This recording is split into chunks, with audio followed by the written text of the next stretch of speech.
Rabbi Lapin. How are you, sir? Good to see you again. Good to see you. The rabbi was, when was this? 2-3 months ago? And you handed me a CD that you made, the Tower of Power. Correct. And you live in Seattle, and you came out and you were on the set and you said, Glenn, I don't even know why I'm giving this to you. I just felt like I had to give this to you.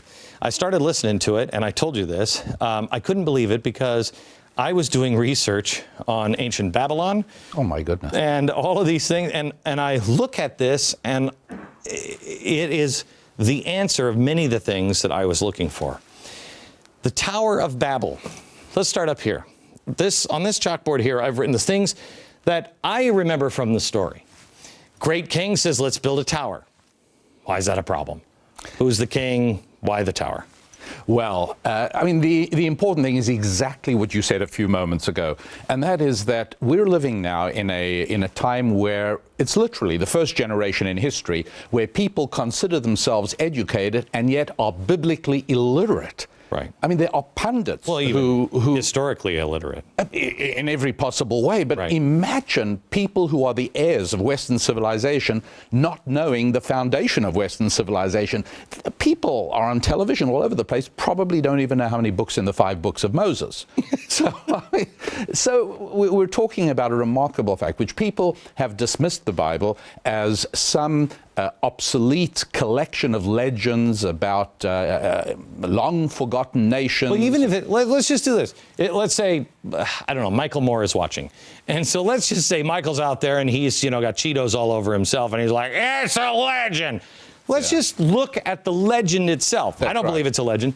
But what is it teaching? A great king says, let's build a tower. What's wrong with that? Well, a few things are wrong with it. First of all, he didn't actually say, according to chapter 11 in Genesis, and these 9 verses really reveal this dark secret that lies at the deepest recesses of the human soul, which is our susceptibility to become slaves. It's there, it's ready, it can pounce at any moment and transform us into serfs. And sure enough, these 9 verses in chapter 11 of Genesis, as you say, the king Nimrod doesn't say, let's build a tower. He starts off with this extraordinary pronouncement, hey, everybody, let's build bricks. And then he says, let's build a city and a tower. Now, ordinarily, people would say, hey, let's build a city and a tower. Shining city on the hill, said John Winthrop. Right. And people would say, how are you going to do it? Well, we'll make bricks. No. Here, the key thing was, let's make bricks. And what's more, he's not identified necessarily or early as a king. He's first of all identified as a hunter back in chapter 10, verses 8 through 10. Now, here's the key thing about that, Glenn. Everybody was hunting.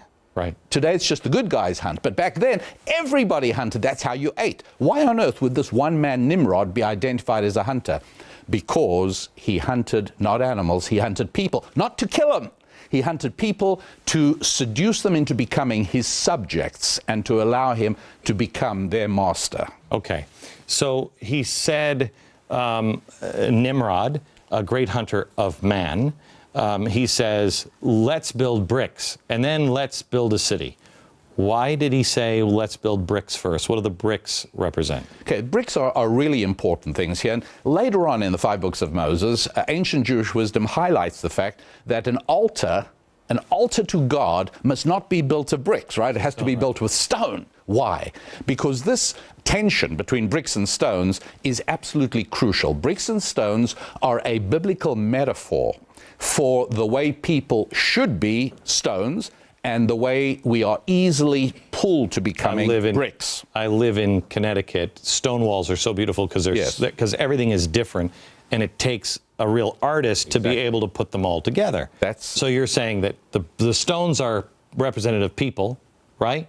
Two differences between bricks and stones. Number one, every brick is the same as every other brick. That's the whole point. They're totally interchangeable. Right. If you want to turn people into bricks, you are able to turn them into interchangeable socioeconomic cogs that can just be plugged around society.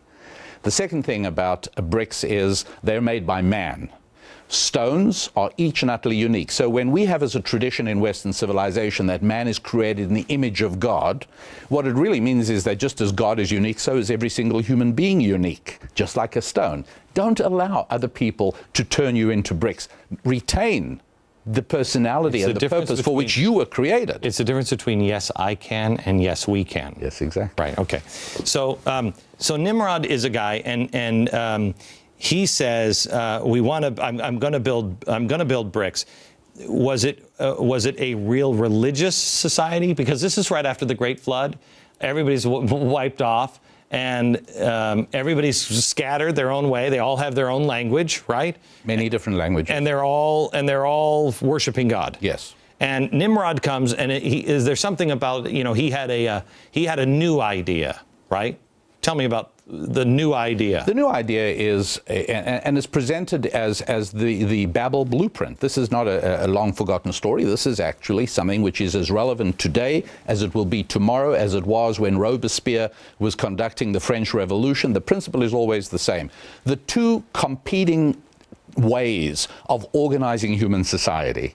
One is the Abraham vision of individual independence, individual accountability, God-centric, versus the idea of centralized control. And it can be really, even our founders, both Thomas Paine and Thomas Jefferson, were misled by Robespierre.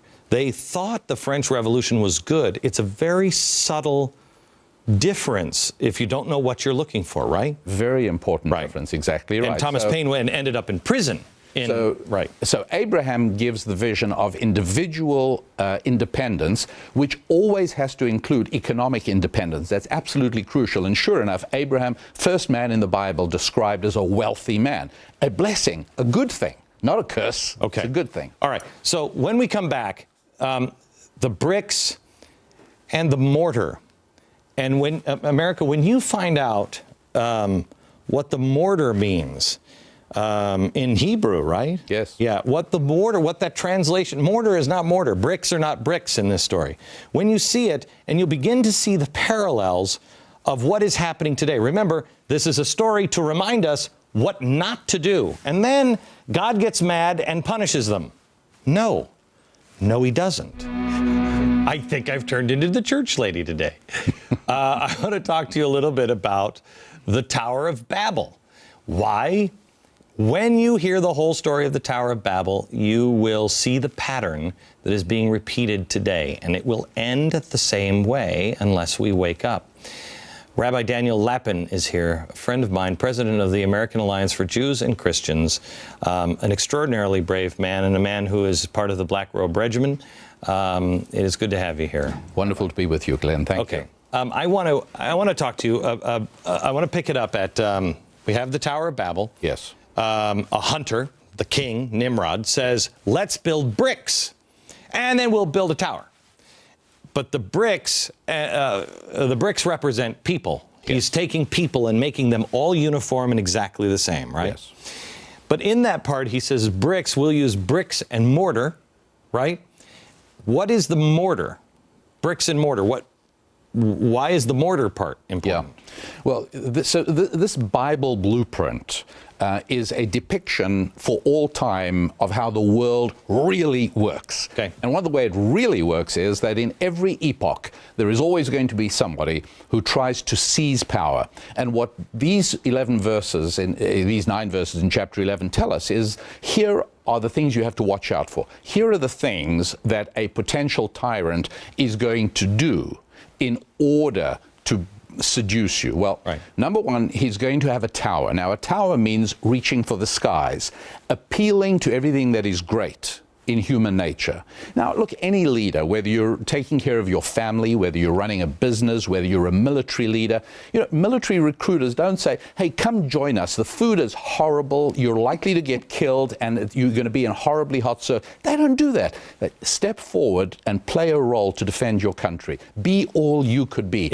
You appeal to the highest in human nature. That's what tyrants learn to do as well. Here's what he did, though. He erased religion. He said God's not important.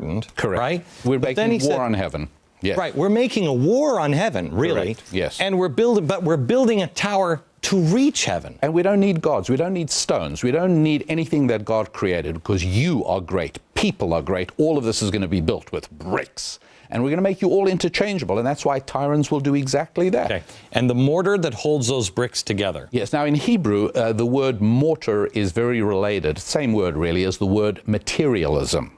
And you can actually even hear the similarity transfer into the English language. Mortar, MTR are the key consonants. Material, matter, same word essentially. And it's very important because the lesson from ancient Jewish wisdom here is that you can bond people and unify people with a sense of common spiritual purpose. But if you're going to eliminate the spiritual, if you're going to take God entirely out of the picture, then you can unify people through materialism. Get people in debt. Use your credit cards, folks. Buy stuff, acquire stuff, and then you can rent storage facilities to keep all the stuff you bought that you don't need. Right. But that way we'll all be in this together, and we can all talk about the great commercials we saw during the football game, and we're all in this great materialistic splurge because it'll unite people. America, I want you to think about this. What he's saying here is the king made everybody into bricks, so they're all exactly the same. Everyone's equal. Everyone's equal. And then the mortar that holds it together is the stuff, the material, not their common experiences of spiritualness or even history. Think about this. What holds us together as a nation?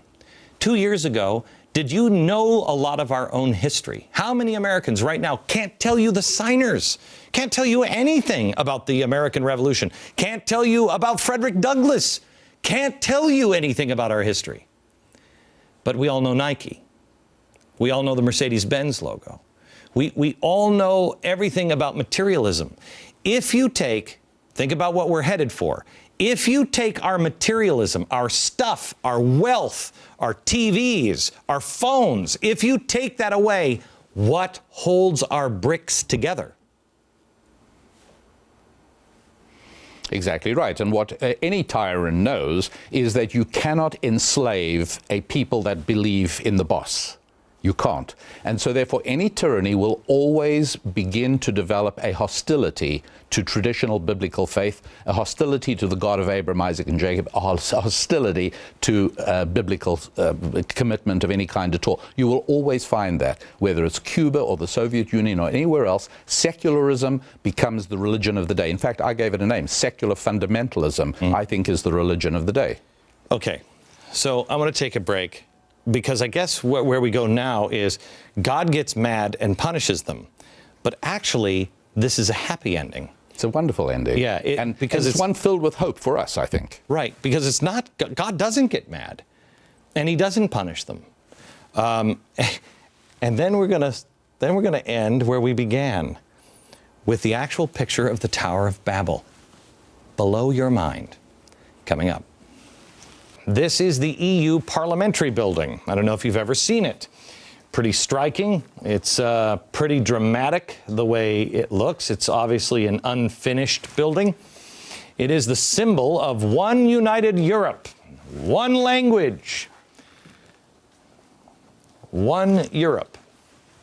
This is what George Soros calls it. The European Union was built by a process of piecemeal social engineering, as advocated by Karl Popper. Indeed, it's probably the most successful feat of social engineering in history. The whole world is being pushed into a global model of government. And George Soros, we've told you, we've shown you the strings. The strings that he's pulling are amazing. Is it a coincidence, the EU, and really, I mean, that's where we're going, and he's a big fan. Really? Global government. That's everybody's answer, it seems, today. Our founders would say smaller government. Everyone who has power now is saying bigger.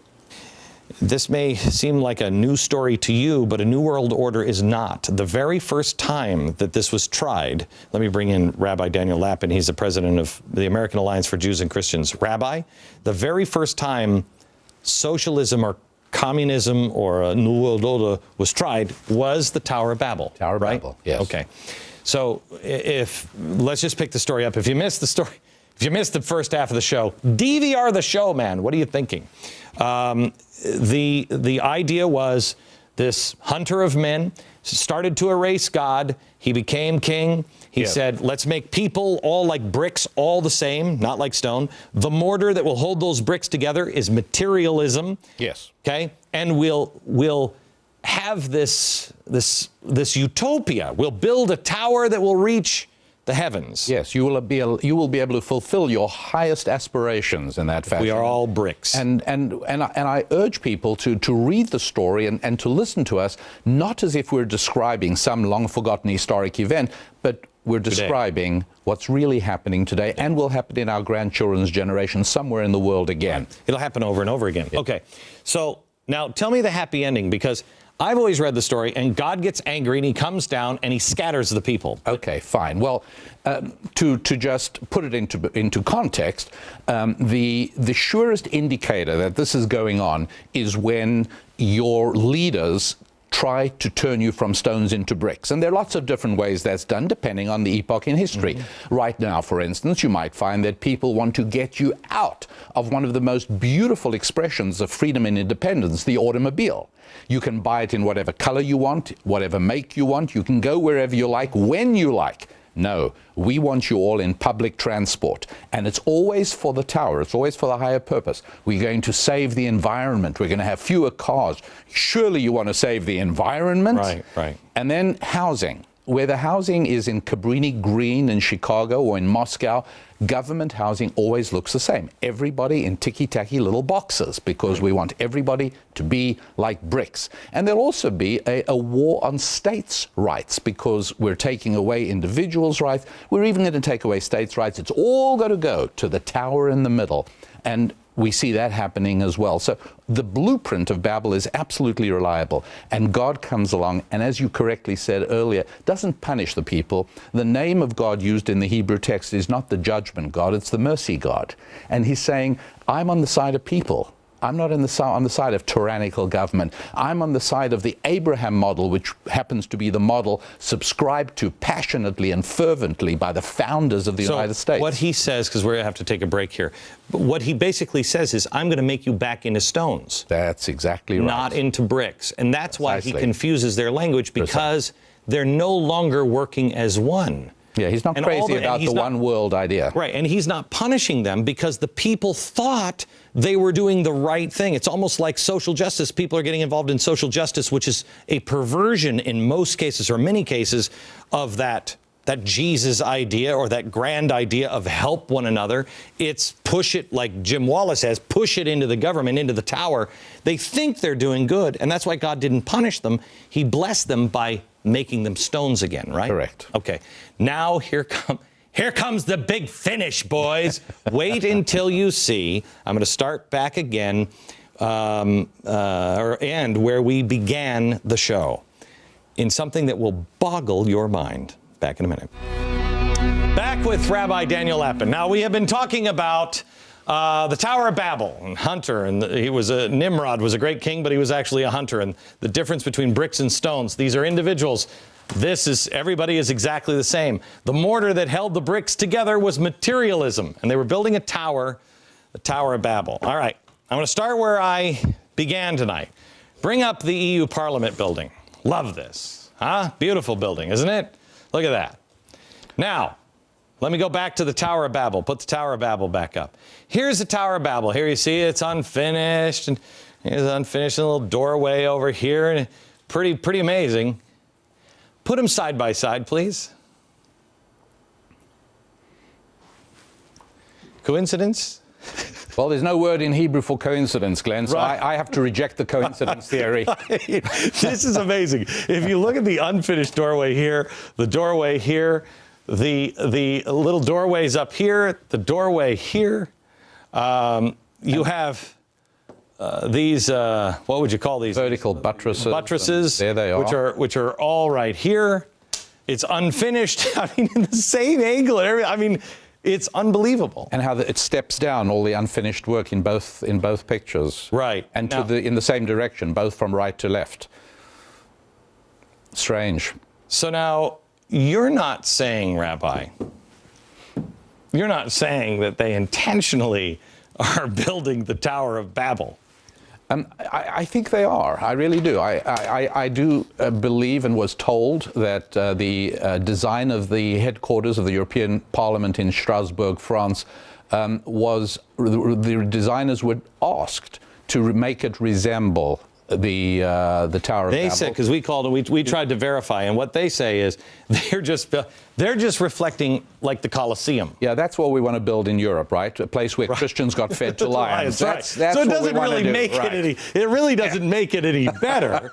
But it is remarkable, especially since what was the name of that report, Virginia? What was the name of that report? One tongue, one language, or Many languages, one people. yeah, something like that.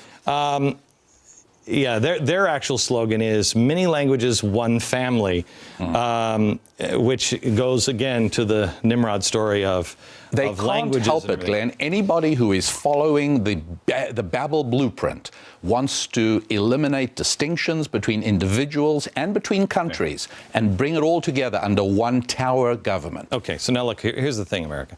I don't know if that's what they were. I don't know. I mean, that is, wow. I don't know if that's what they were doing. I don't really care.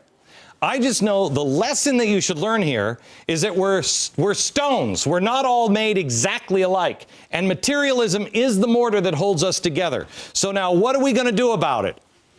Oh, that's right. I told you that I was starting on solutions and answers. Yes. Next. This program is going to stop just warning people about what's coming, and we are going to be a part of the solution. Tonight, we take another step in that direction. I just told you the story of the Tower of Babel and how Nimrod tried to make everybody into a brick. And everybody's not a brick, we're stones. Made them into a brick, and then materialism was the mortar that kept everybody together.